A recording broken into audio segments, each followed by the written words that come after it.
ಇದರಲ್ಲಿ ಮಾಡಿದಂಥ ಆರೋಪಗಳೆಲ್ಲ ಸುಳ್ಳಿನ ಸಂತೆ, ಇದನ್ನು ನಂಬುವಂಥದ್ದಿಲ್ಲ, ಇದನ್ನು ವಾದ ಮಾಡ್ತೀವಿ ಅನ್ನೋಷ್ಟರ ಮಟ್ಟಿಗೆ ನಮ್ಮ ಧ್ವರಿರಾಜು ಎಸ್ ಅವ್ರು ಹೇಳಿದ್ದನ್ನು ನೋಡಿದಾಗ, ಹಿರಿಯ ವಕೀಲರು ಹೇಳಿದ್ದನ್ನು ನೋಡಿದಾಗ ಹೌದಪ್ಪ ಇದು ನಾವು ಅಂದುಕೊಂಡಂಗದ ಈ ಒಂದು SIT ಏನು ಇವತ್ತು ಆರೋಪ ಮಾಡ್ತಾ ಇದ್ದೀವಿ 6 ಜನರ ಮೇಲೆ.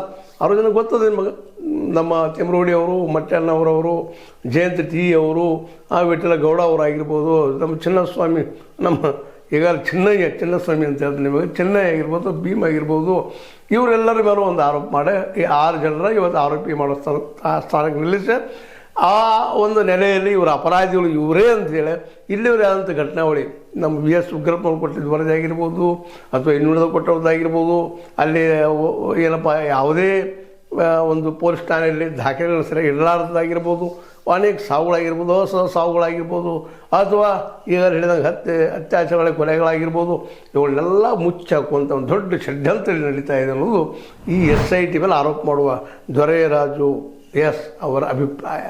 ನೋಡೋಣ ಏನೇನಾಗ್ತದೆ. ಇವತ್ತಂತೂ ಬಂದದ ನ್ಯಾಯಾಲಯದ ಮುಂದೆ, ನ್ಯಾಯಾಲಯ ಏನು ಡಿಸಿಷನ್ ಕೊಡ್ತದೆ ಅದ್ರ ನಂತರ ಮುಂದಿನ ಯಾಕಪ್ಪ ಅಂದ್ರೆ ನಾವು ಪ್ಲಿಕ್ಟ್ ಇದೇ ರೀತಿ ಆಗ್ತದೆ ಅಂತ ಹೇಳಕ್ಕೆ ಸಾಧ್ಯ ಇಲ್ಲ. ಆದರೆ ಧ್ವರಿರಾಜು ಅವರ ಅಭಿಪ್ರಾಯಗಳನ್ನು ತಮ್ಮ ಮುಂದೆ ಹಂಚಿಕೊಂಡಿದ್ವಿ.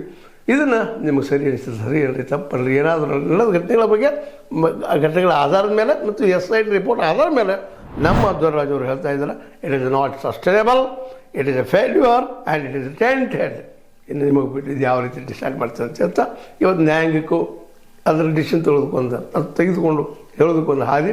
ಆದರೆ ನಮ್ಮ ಧ್ವರಿರಾಜು ಎಸ್ ಅವರ ಅಭಿಪ್ರಾಯದಲ್ಲಿ ಇದೊಂದು ಷಡ್ಯಂತ್ರ, SIT ಈಸ್ ಎ ಷಡ್ಯಂತ್ರ, ಇದು ಚೀಟ್ ಅಂತ ಹೇಳ್ತಾ ಇದ್ದಾರೆ. ಲೈಕ್ ಮಾಡಿ, ಶೇರ್ ಮಾಡಿ, ಕಮೆಂಟ್ ಮಾಡಿ, ಜೊತೆ ಸಬ್ಸ್ಕ್ರೈಬ್ ಮಾಡಿ. S60 ನ್ಯೂಸ್ ಅರ್ಥ ಹೇಳ್ತಾರೆ.